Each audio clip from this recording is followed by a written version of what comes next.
This video is a bit all over the map to a certain degree, but the focus is mainly on the illusory aspect of this physical reality that we all think is real. And if you dig through it, it might help you to understand a little better what enlightenment is, and it might help you understand the concepts which might lead you to actually having the experience of enlightenment. Now, when I say the experience of enlightenment, some people say it's not an experience. It is an experience for sure, but it isn't something that you forget about or you experience once and you try to remember what it was like or something of that nature. It is a life-altering I don't know what the word I'm looking for. It's a change that you never get out of. It would be the equivalent of saying the change of getting in a bus and going down the road, and you could be sitting in the seat and chit-chatting with your friends. And at all times, you know you're in a bus, and at all times, you know you're going down the road. You're not going to forget that unless there's something wrong with you mentally. As long as your awareness is with you, you know that you're not still sitting in your home or walking on the street. You know you're in a bus. And until you get off the bus, you know you're on the bus. That's what happens with enlightenment. And of course, once that takes place, you're not getting off the bus until you die of old age. That's just the way it is. So when I say experience, yeah, it's an experience, but it's also something that alters your life for the rest of your life as long as you live. So one way to understand it a little better, what I was saying is I'm going to relate a story that happened to me and my wife, probably maybe 5 months ago. And I like to do photography. I like to go out and take pictures in the evening or the morning, and sometimes they turn out fantastic, sometimes not. But as the crow flies, I'm 12 miles away from a place in Las Vegas that's called Red Rock. And so I go out there often for photography and just to go for walks and stuff like that. It's really nice out there. And so it was evening, and I thought, well, it's possible the clouds might turn red. It might look real beautiful with the cactuses in the background and the red clouds and stuff like that. So I took a drive out there. Typically, cell phone activity is not, doesn't work that well out there in Red Rock. But I was at the top of a hill. And so I was waiting for the clouds to turn because the sun was setting. They never did turn. And my wife called me up 12 miles away and said, boy, you must be getting some beautiful pictures. The clouds are just gorgeous. Red, the sun has set over the mountains. It's just super bright red. And I said, no, they're gray.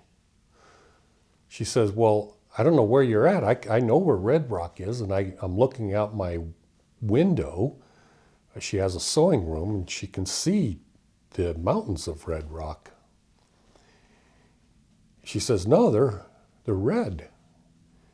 And we kept communicating back and forth, and there's a specific mountain that is very identifiable. And she says, you see the clouds by that mountain? And I says, yeah, I can see them. And she goes, well, they're red, like fluorescent red. I said, no, they're gray. They're just not red, they're gray. And so we're both seeing the exact same clouds from a different point of view, angle, and I saw zero color in them. They were just dull, and in fact, I didn't even take any pictures that evening because I let the sun set and it started getting darker, and I mean, I did take some pictures, but I didn't develop them.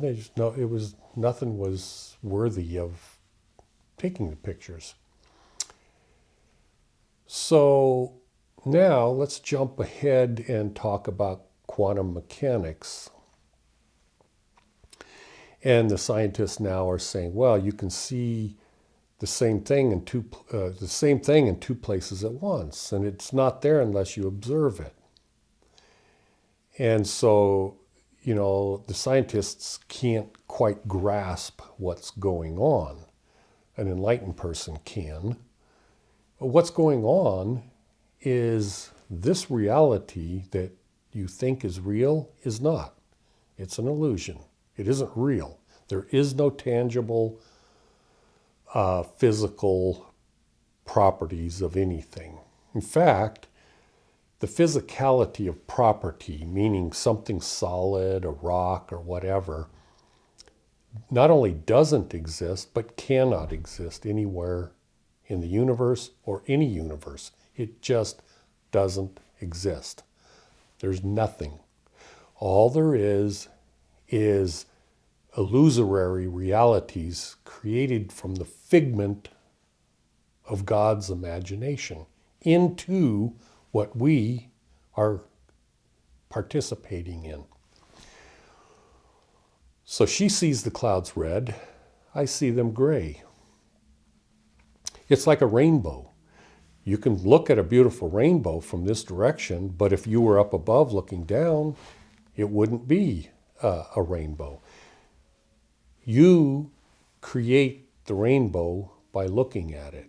And no matter what position, if you could see, for instance, those clouds, if you took an instant picture from a million different points of view, you'd have a million different pictures that do not look the same.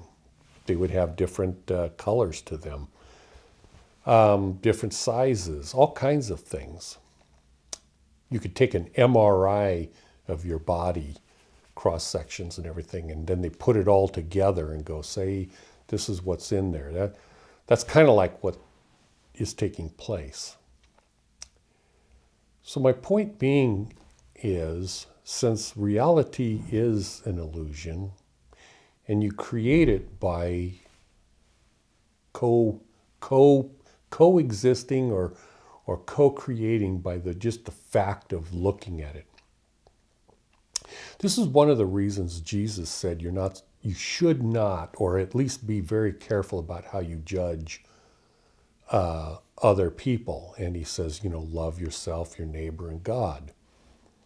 The reason you should be careful about that is because if she sees the clouds red and I see the clouds gray, they are not red and they are not gray. It doesn't matter what point of view you look, it isn't what you think it is. It isn't what you see. And if you took all points of view, it isn't that. If you took everything, it isn't that. This is the part of quantum mechanics that the science don't understand. They think something is in two places at once, when in fact it's in neither place at the same time. It doesn't exist. Both things are created.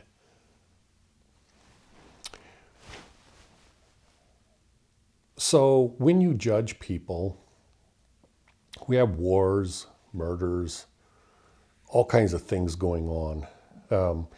We're living in the time of Babel, so to say, right now, where the languages are corrupt and nobody understands each other. It's the same thing, although what I'm talking about is evil.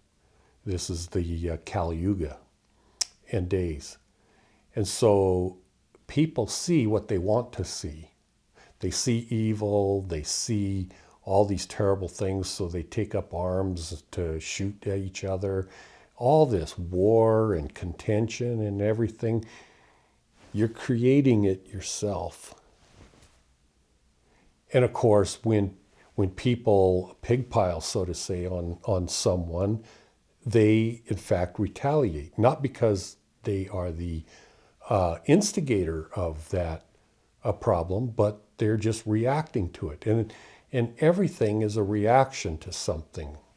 Of course, there are evil people in this world, but that's why you need to be careful about that, because you think you're seeing the cloud red, another person sees the cloud gray. It isn't red, it isn't gray, it's neither. And so you have to be careful how you judge people.